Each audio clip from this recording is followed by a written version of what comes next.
Good morning.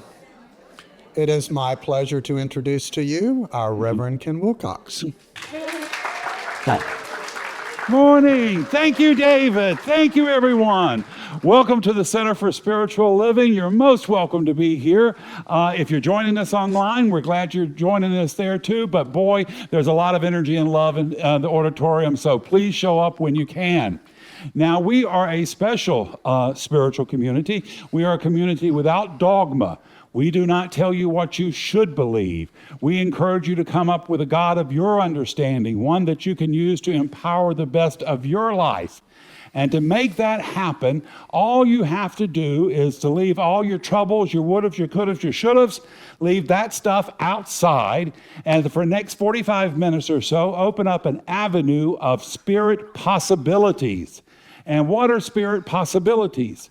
Well, they're for more love, more joy, more spring flowers, more great weather, more laughter, more dance, more music, more wonderful food, everything in life that makes you feel alive, because that's what Spirit is doing through you and through me, showing up in the physical, recognizing itself through our love, our joy, and our laughter.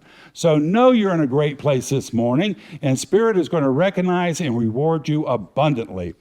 Well, you know, as a community, we have lots of stuff going on, so I have a good bit of announcements this morning, so please just settle in and bear with me. The first one is, and this is probably, well, they're all good, but this is really a good one. We have our own lovely Kathy. Stand up, Kathy, please. She's going to do a workshop today at 11. I didn't tell you to sit down. Keep standing up.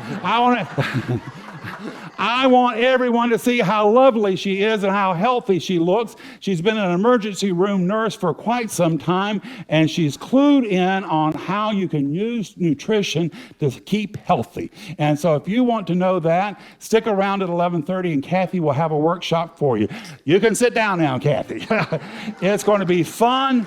Be sure to do that.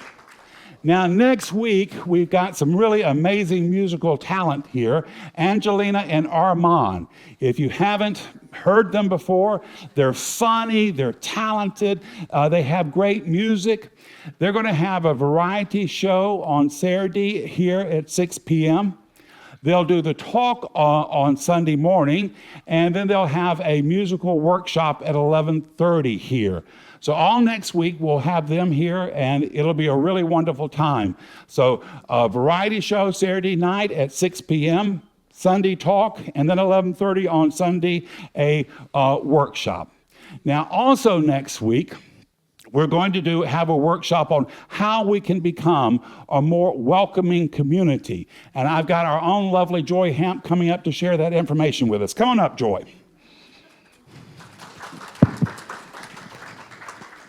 Good morning. Is it working? Yeah. Well, for once, I am not up here to talk about numbers. But I will tell you, we're doing really well. Anyway, so what I'm here to talk to you about is this idea of our community asking the question, can we become more welcoming? And I will say set the context for this in that right after we started coming back for the pandemic, Reverend Ken actually said, you know, we have this opportunity. We could change things. And so myself, Terry Hoke, Pat Conover, and Brenda Sensitz got together representing Taking Action for Justice membership and the greeters. How could we become more welcoming? And we looked at a whole bunch of different things, and I won't go through the whole list, but I will tell you one of the things we did is we moved the visitors table away from the front door to where it is now. So when visitors came in, not only was the table more visible, but our greeters could spend some time with them comfortably instead of blocking the front door of people coming in. We also wrote the text for our previous sign, which got knocked down in the last hurricane, but oh well. So this is a rather synchronous situation. I have a dear friend who lives in Connecticut. We met in the early 90s. She's a professional consultant for nonprofits, and she came down to help out a little nonprofit I was part of, made a huge difference, and we have been friends ever since. So she's coming down to visit me, and in the process of planning this, she said, I'm doing this work in my own church. Would you like me to do a workshop for your community? And I said, ooh, that would be wonderful. So think this is a wonderful opportunity to take what the four of us started and branch it out to the community. And I'm inviting people online too. Please, if you are not able to make it today, but you could make it Saturday, 10 o'clock here at CSL, please come. The idea of having different perspectives and different experiences will only make this better. And if you can't make it, and you have had or witnessed or heard of a particularly welcoming experience or not, please see me after service so at least I could take that information to the workshop. Thank you, and I hope to see you there. Thank you, Joy. Now, we really do strive to make a difference in the community. That's what we really want to do. And one area that we're moving in because we think we can help, and that is with kids, homeless kids. St. Augustine's attracts a large number of homeless people, and the youth are very vulnerable because they're out on the streets and they think they're much wiser than they actually are, and they need help. There's a group here called Port in the Storm, and they help kids. We are going to start collecting coins, just your extra spare change. We've got a jar there that we'll put up outside that you can just throw your coins in, and we'll collect those and give them over to Port in the Storm. But tell us a little bit more about their mission. We have Joy coming up today, and she's going to share a little bit more about what Port in the Storm does. Come on up, Joy. Thank you. Good morning. I'm Joy Case, the Development Director for Port in the Storm Homeless Youth Center. So we are an emergency shelter for youth experiencing homelessness. We're celebrating our 6th anniversary this year. And I was talking to Marie, and she was saying that you all would like to come out and see the facility and meet some of the leadership team. We have an open house on April 19th. It's located right behind Target, across from the shipyard.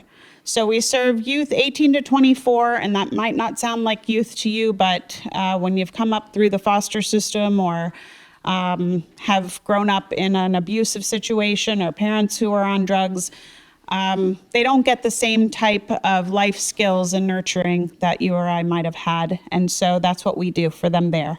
And the whole goal is to help them find permanent housing and transition from the streets to stability. So one thing that the coins will be used for is they have a Get Stuff Done club there. For those who have a job and are really making strides toward that permanent housing plan. And those coins will be used to purchase gift cards so they can go out and do some fun things and have some rewards for their hard work and their dedication to trying to establish self-sufficiency. Thank you, Joy.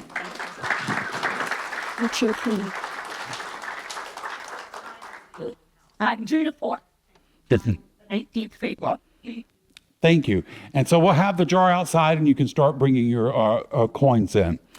Let's see. So we have our chair yoga program going. That's ongoing. That's on Tuesdays at 10 o'clock. It's a lovely program. We also have the Venus Manley Scholarship Program going. If you would like to volunteer for that, please see Pat Conover.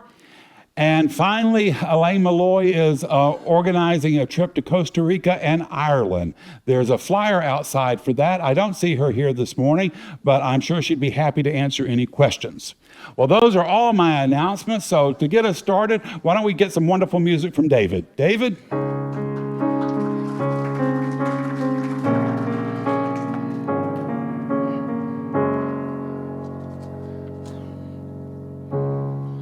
There's one power invisible, and you see it everywhere and every day. One power indescribable, and you speak of it with every word you say. Mysterious until you know the truth. It's as simple as the love inside of you. Call it God, Call it Spirit, call it Jesus, call it Lord. Call it Buddha, Bahalua, angels' wings, or heaven's door. But whatever name you give it, it's all one power, can't you see? It's the power of the love in you and me.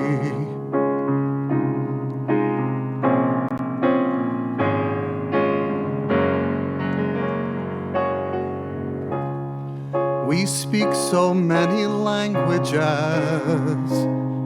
different clothing, different colors, different names. But different is only dangerous when we forget that in our hearts they're all the same. Remember when we close our eyes to see that the differences were never meant to be.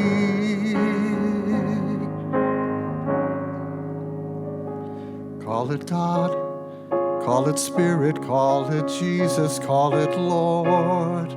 Call it Buddha, Bahalua, Hashem, or heaven's door. It's Mohammed, it's your mind, it's your soul and it's your sign. It's the universe, it's music, Mother Earth or Father Time.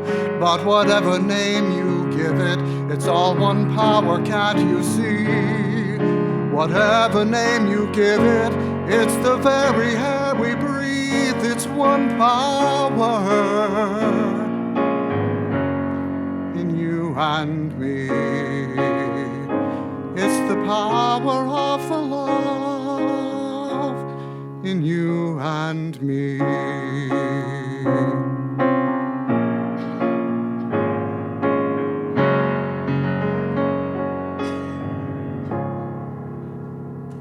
Thank you, David. Thank you. Lovely. And now to get our service going, we've got the wonderful Pat Conover coming up and doing a reading and treatment for us. Come on up, Pat. Today is the final day for the applications to be sent in by the kids who want a Venus Manley Scholarship. So this week I will be emailing people on the list who have already given me their requests and let you know how we're going to proceed from here on. Okay? We have the whole month of April to get it done.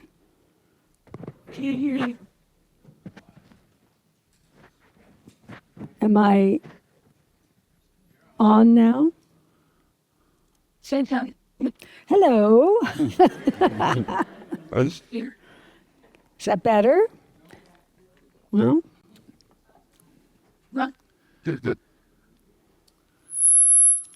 I will speak loudly. There we go. Now they got it on. Now they got it on. Okay.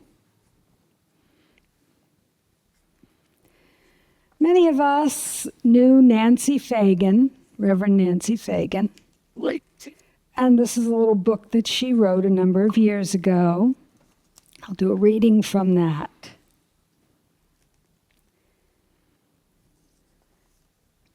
Ernest Holmes said we should approach the law normally and naturally and with a sense of ease. Consider the law and the spirit as friends.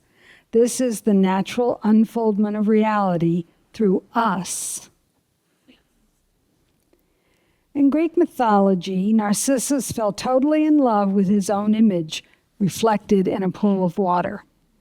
After wasting away from unsatisfied desire, he was transformed into the flower that bears his name. Unlike Narcissus, our desires can be fulfilled. By being in love with our highest self, the God presence within, our desires assist us in unfolding the petals of our own inner beauty and purpose. In personal growth seminars, mirrors are often used to intensify effectiveness of affirmations. The more I love God in me, the more perfection I see in my world. My world is a true mirror of who I am. And the affirmation, I love God within me naturally and with a sense of ease. I tenderly nurture the unfolding of my own inner beauty to see greater good reflected in my world. Take that message into our hearts. If you like to close your eyes, get comfortable. I know that the power and force of the universe that many call God is within each of us. It goes through us, around us, and everywhere all at once. There it is. I'm so grateful for this knowing. I'm so grateful to have all of you lovely people here today, to hear Reverend Ken's talk. It's a wonderful place to be, and for that I'm very grateful. I know that we each have our unique talents and skills to contribute to the world, led by our inner drive. We are physical manifestations here on earth of the Spirit.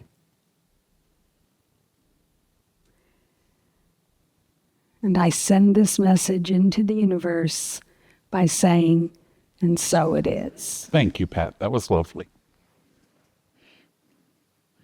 David.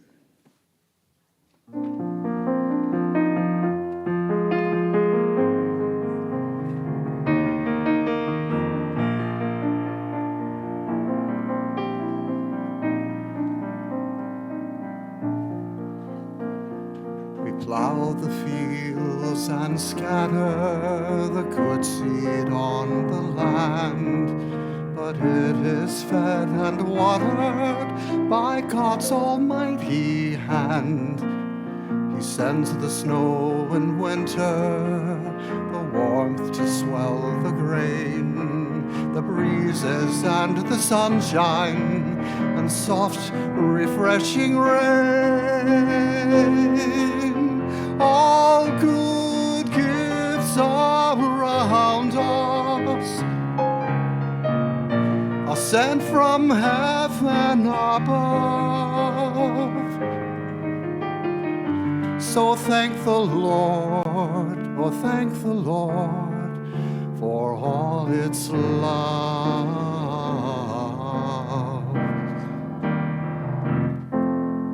It only is the maker of all things near and far.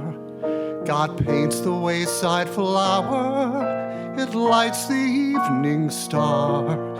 The winds and waves obey it, by it the birds are fed.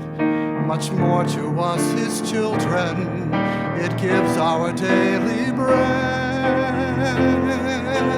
All good gifts around us are sent from heaven above. So thank the Lord, oh thank the Lord for all its love.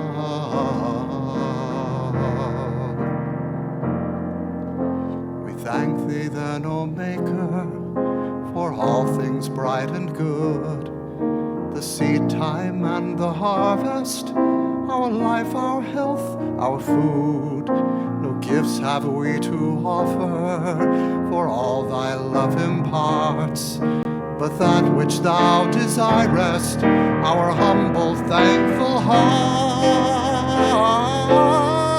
All good gifts around us are sent from heaven above. So thank the Lord, oh thank the Lord for all its love.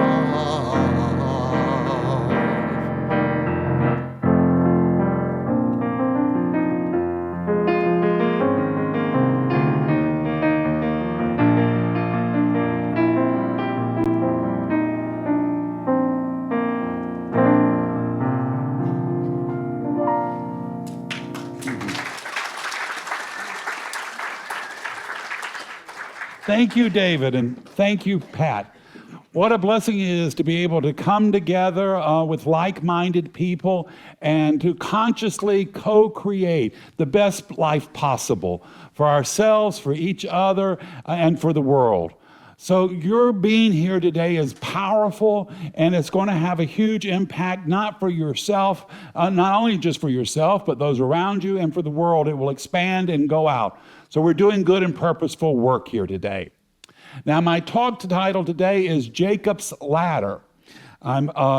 Next Saturday night, I'm heading off to Rabbi Fred's house because I'm going to participate in a Seder service there. So I'm excited about that. The Seder service is how they commemorate the Passover, the fleeing of the slaves from Israel. And so I'm really excited about that, and it had me thinking about the stories from the Old Testament and how I really find it interesting that Jewish and Christians share the same sacred text, but often emphasize different parts of it or emphasize different stories, interpret different stories. For Christians, of course, the fall from the Garden of Eden, that's the big one. I mean, that's the whole hook of the whole text. For Jewish people, not so much. They say that humanity has missed the mark many times, and that the Spirit has always been available to them and for them to do better. And so it's a different interpretation. One story that's emphasized in Judaism a good bit is Jacob's ladder in Genesis. Now, the story is that Jacob is fleeing his family. He's alone in the wilderness, and he is exhausted. He lies down. He uses a stone for his pillow, and while sleeping, he has a dream of a ladder reaching from earth to heaven. And our angels are ascending and descending the ladder in his dream. And Spirit says to him, I am with you, and I will watch over you wherever you go. I am with you. I'll watch over you wherever you go. When he wakes up, Jacob says, surely the Lord is in this place, and I did not know it. I didn't recognize it. God was here, good was here, but I didn't see it. Spirit is everywhere is present. We used to tell our little kids, there's not a spot where God is not. But often in our confusion and our turmoil, we can't see it. We forget. And we're the ones that have to wake up to it. For Jacob, the dream was a spiritual turning point. He stopped running from his past. He began to move forward with purpose. And the ladder became a symbol of his spiritual growth, of his consciousness and vibration rising up. And a new thought here, we teach that everything begins with an idea, a thought, a moment in mind. And that there's no separation between us and the divine, only degrees of awareness. Joel Goldsmith said, God is the substance of your being and the activity of your consciousness. Spirit is active in your thinking. And whenever you get a new idea that pops in your head, know that is a voice from Spirit encouraging you on to live the best life possible, to be as productive and active as you can be in life. The ladder is the upward movement of our thinking towards the truth, which is always available to us. Jacob thought he was alone. He didn't know that Spirit was with him until he had the dream. And that's how it often works. It doesn't come when things are perfect. He was using a pillow to sleep on, for heaven's sakes. I mean, things weren't all that great. He wasn't at a Holiday Inn. He was out in the wilderness. It doesn't come to us when things are perfect. It comes to us when we're still, when we listen, when we allow the possibility that even in this moment, we are sacred. Even in the worst of times, even in the midst of confusion, we're sacred. And we don't have to allow the turmoil of the world, the confusion, the storms of the world to discourage us. You remember the story of when Christ woke up on the ship in the middle of the storms. The disciples were scared. They were going to lose their lives. They woke him up, and he goes out to the storms, and he says, "Be still." In the middle of the confusion, we can take our power. Rumi said, there's a voice within us that doesn't use words. There's a voice within us that doesn't use words.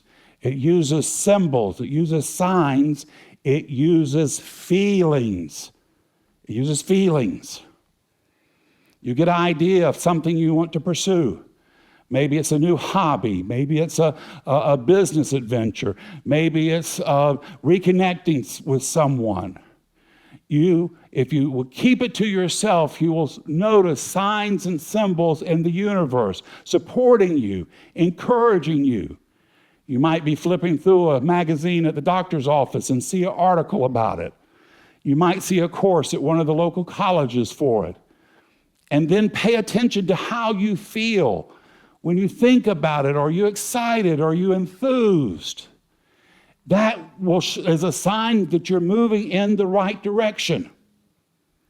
And for heaven's sakes, don't go around telling everyone about it, seeking approval. People who have very little going on in their lives enjoy nothing more than trying to talk other people out of being productive. Your success makes them uncomfortable with their own stagnation, and they won't like it. And if you become successful, they'll drop out of your life. That's an additional benefit you'll have. Yeah. Keep it between you and spirit. Keep it between you and spirit, and take the first step. If you're headed in the right direction, it will open up for you. It's like when you go out on the hike in the wilderness. You go out on the hike in the wilderness. The trail may not be apparent to you way up, but you'll see the trail for the next couple of steps. You take those steps. The more you follow the trail, the more it will open up to you. Take the steps right in front of you, and the more you go, the clearer your path will become. Spirit flows through us and with us and for us. Spirit, God, is for you. It is for you. And not all when you get all saintly, not when you get rid of all your bad habits. Right here, right now, God is for you. It is so for you. You are the answer. You were God's answer to every problem, to every challenge you'll ever face. And it has never been disappointed in you, discouraged in you for a moment. It has always been more impressed with your possibilities than it has ever been upset by any of your problems. You have the divine within you, and it is seeking outlet. And what is that outlet? Your best ideas for yourself. That's that outlet. Spirit flows through us. It's not distant. It lives within us.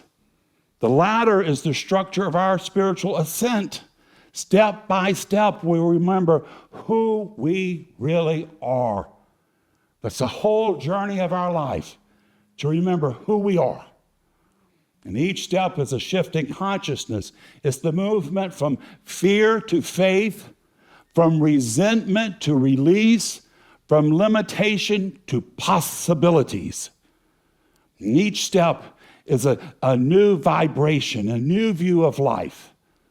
Myrtle Fillmore, co-founder of Unity, she said, "You do not have a problem except the one in your own mind, and you put it there. And you're the only one that can take it out. You're the only one that can take it out. Mama can't do it for you. Your teacher, your boss, your partner, you're the one that has to do it yourself. Now, also, realize that not all of those thoughts that come into your consciousness, that you didn't necessarily put them in there.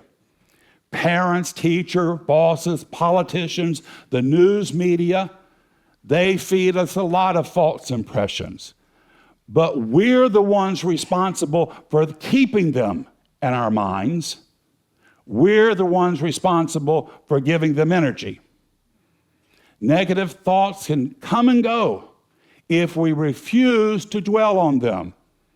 And the best way to move them along, think of something positive. Think of something that gets you excited. Think of something that raises your vibration, a better idea, a better concept. What does it say in Scripture? A new heaven and a new earth, a new way of living. Replace the old baggage with something positive. Last week, I was just tooling around, and all of a sudden, I found myself thinking about a memory from a second grade school teacher. Second grade. Her name was Mrs. Powell. She wore cat-eye glasses. I hope that's a fashion trend that we never see again. And the truth of the matter is, she did not like little kids. She didn't like them. She really didn't. It was like putting an ornery cat around puppies. There was nothing about us that she liked. And I often wondered, well, why did this woman become a teacher? And I was thinking about her experience being in Macon, Georgia in 1960. She didn't really have very many choices. What was she going to do? She might have become a nurse, but that kind of had, little implications. My mama said all they do is, hang around to get paid and give strange men back rubs with alcohol, She might have become secretaries, but at that time, if you watch television, every secretary was being chased around the desk by the boss. So teacher was really probably the only sociably acceptable for an upper middle class woman that she could do. So I had to have some compassion from her and realize it's time for me to let her go. That's been almost 60 years now. It's time to free her and let her move on to other possibilities, whatever they may be, with or without the cat-eye glasses. And that frees me as well. That frees me as well. Because as long as I dwell on past conditions, they pop up in my life.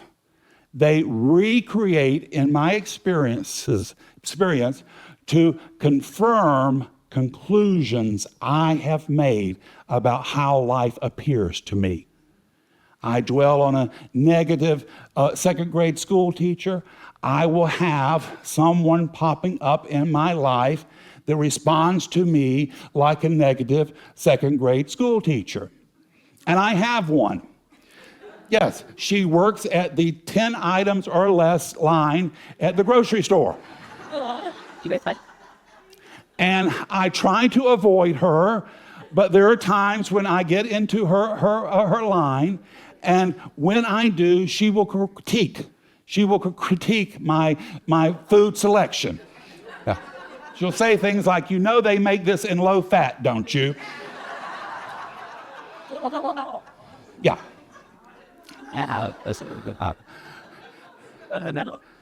Now, if I stay focused on the negative, that's going to zing me. I'm going to take that in. If I keep my mind on the positive, I can breeze through her 10 items or less and be on my way creating more good. And just say, bless her, and go on to my good. Our limitations are created in mind, and so is our liberation. Liberation. That's what the whole Seder service is all about, liberation. They tell you at the end of the service, we're going to keep doing this until every human is free of bondage of every kind. Dr. Holmes, he says, we're all going to get there. We're going to get there to one time where we're all free of every bondage. He said, no, not one of us will be missing. And our choice is, well, when are we going to get there? We're going to get there sooner or later. Now's the time. Now's the time. And each step of that ladder is a choice to think differently, to do differently, to live differently, to see life through the lens of the divine rather than our human fears. And boy, we have a lot of fear going on right now. We're not climbing to get to spirit. We're climbing to remember we've never been separate from it. We've never been separate from it. And the climb begins where we are. Jacob's vision didn't start at a temple. It started in the dirt. It started on a rock in confusion and discomfort. And that's the beauty of it. The path to awakening begins right where we are, right as we are. We don't have to get better in order to do better. Right as we are, Spirit can use us to bring forth miracles and blessings. Last Sunday night at 9:45, I realized I had to make an emergency run to the grocery store. And so I had to get there before it closed up. So I just grabbed the keys, grabbed my wallets, got in the car, headed out. I get to the grocery store, I open the door up, the light comes on, I see myself in the rearview mirror. And I looked, and my hair had looked like I had fixed it, combed it with a weed eater. And I thought, oh, nobody's going to recognize me here. Just get the orange juice and get out of there. I got in the store, and I get in front. We normally don't buy orange juice, and so it's not something I buy a lot. So I get in front of the orange juice selection, and I just became overwhelmed by the variety. I was a kid, you went and got orange juice, that was it. Now it's no pulp, some pulp, home style, no acid. And for a moment, I was just hypnotized by all the variety. I could not make a decision. And in my confusion, I heard a voice say, Center for Spiritual Living. Oh my. And I turned around, and it was a young clerk from the store. I didn't recognize him. And he told me he used to come here, and he mentioned it might have been a meeting, but he was kind of vague about it, so I left that to him. And interesting enough, he was telling me that he had actually aged out of foster care. And when kids age out of foster care, there's no more help for them. They're just sent out into the world. And he began to tell me a little bit about his life, and that he was at a crossroads and things weren't working out for him. And he had made a big mistake that day, and he needed a lot of encouragement. And so there I was with hair that looked like I had licked a wall socket before I went out in public, doing my best to lift him up. And you know what? I think he was grateful. And here's the thing, it made me feel wonderful. I got back in the car, and I didn't care if my hair did look like Dr. Zorba. I knew that Spirit had worked through me, and it made me feel good and worthwhile and needed and necessary. It made my life feel meaningful. And this is what we want to know. We want to know that with all our turmoil, with all our challenges, that it has been purposeful and meaningful, that our time here has been used and needed to lift up, to make the world a better place because we were here. Now, did I solve all his problems? Of course not. I may not have solved any of them.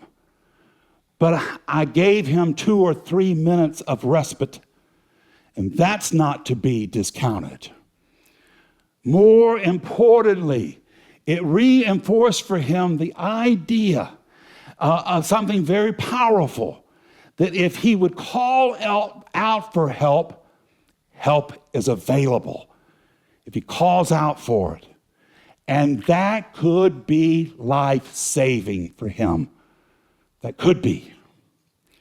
We don't ask any of us to run from life. We invite that we spiritualize our lives, to bring awareness and love and truth into our lives. We don't have to be perfect to make a difference.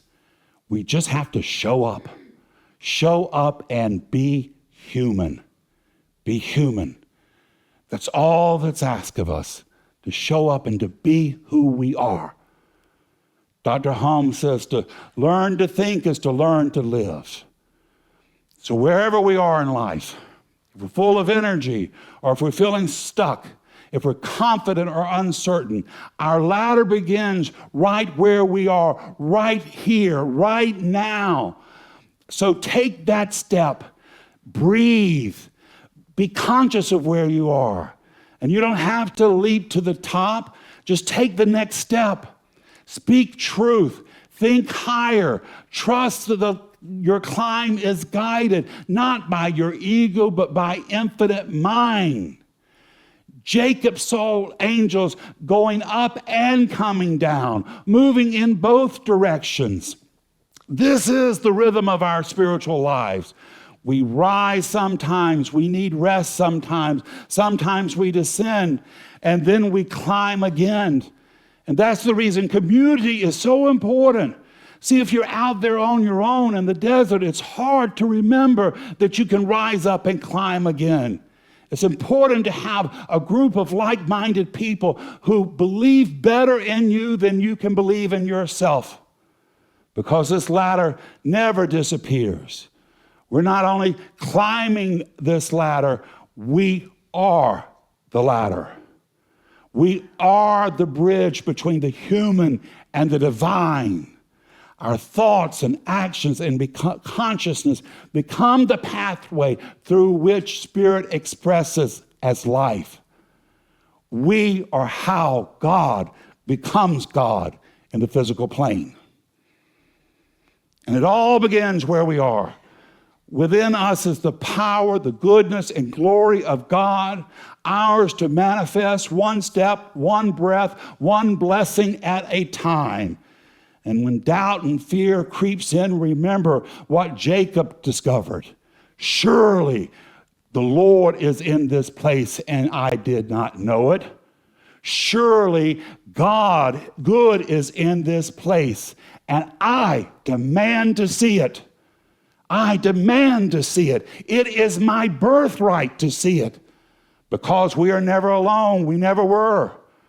We can allow our life to be that ladder, to let our hearts rise up, to let our thoughts be a daily declaration of truth, that we are one with God. God is good. We are not wounded. We're not weak. We're not abandoned. We are powerful. We are dynamic. We are how creation comes into being, through our hearts, our souls, and our thoughts. And we are about good work. The glory and goodness and love and compassion of God needs you to channel, to manifest to the physical. You are God becoming God on earth, and don't you let the world talk you out of it. It's the truth in your life this morning. It's the truth in mine, and so it is. Thank you. Thank you. Thank you.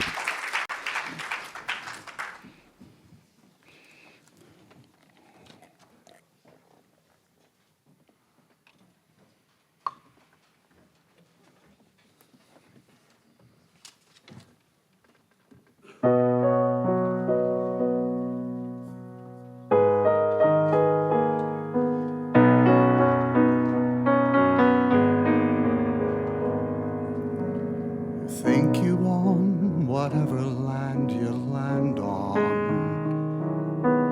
The earth is just a dead thing you can claim. But I know every rock and tree and creature has a life, has a spirit, has a name. the only people who are people are the people who look and think like you. But if you walk the footsteps of a stranger, you'll learn things you never knew you never knew. Have you ever heard the wolf cry through the blue corn moon? Or asked the grinning bobcat why he grinned? You can sing with all the voices of the mountain. Can you paint with all the colors of the wind? Can you paint with all the colors of the wind?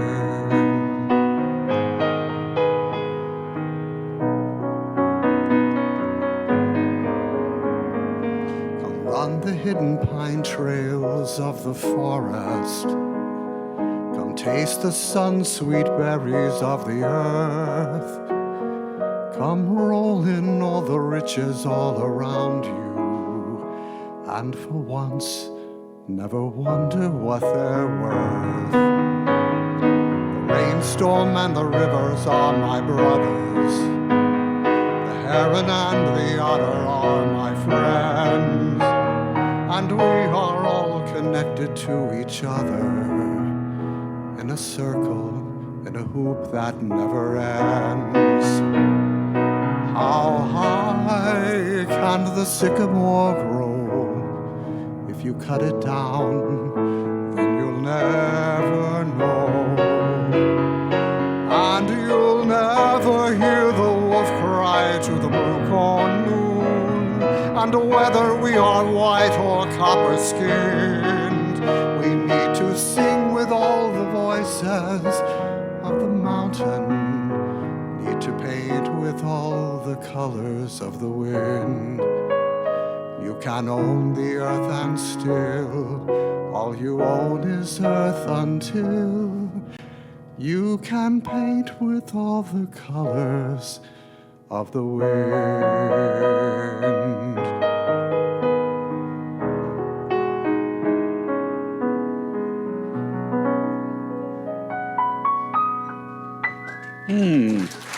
Beautiful, David. Thank you, David.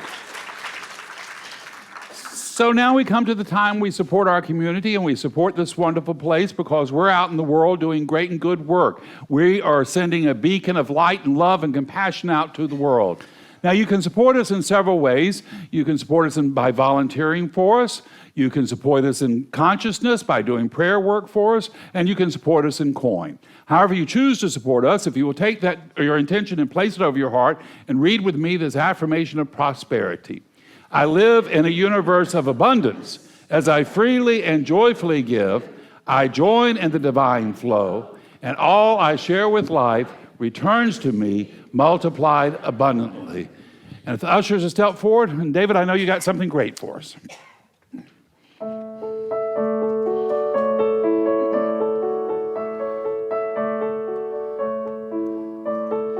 Bows and flows of angel hair and ice cream castles in the air and feather canyons everywhere. I've looked at clouds that way, but now they only block the sun. They rain and snow on everyone. So many things I would have done, but clouds got in my way. I've looked at clouds from both sides now, from up and down, and still somehow it's clouds' illusions I recall. I really don't know clouds at all. Moons and Junes and Ferris wheels, the dizzy dancing way you feel that every fairy tale comes real. I've looked at clouds that way, but now it's just another show. You leave them laughing when you go, and if you care, don't let them know. Don't give yourself away. I've looked at love from both sides now, from give and take, and still somehow, it's love's illusions I recall. I really don't know love at all.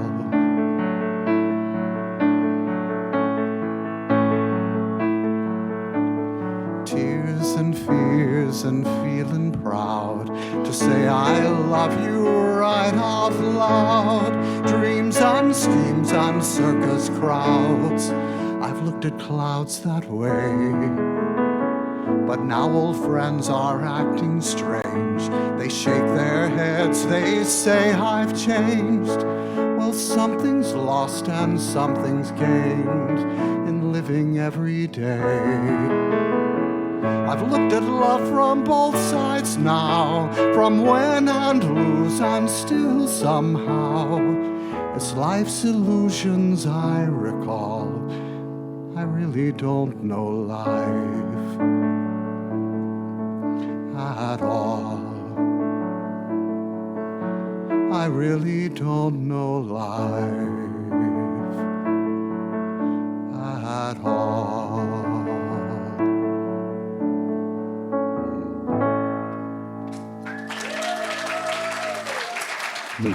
Thank you, David. Thank you, Joy. And thank you. Your support is allowing us to grow, to thrive, to continue to be a beacon of love and hope and compassion, to make a difference in the world. So your support is making a change, and we're grateful for it. And together we say, and so it is. All right, my friends, so I'm going to conclude the service with an affirmative prayer. I'm going to take it in, and I'm going to say it in the first person, but take it in for yourself. If I say something that works for you, hold tight to that. If I say something that doesn't work for you, well, just let that part slide by. But just know this truth with me this morning.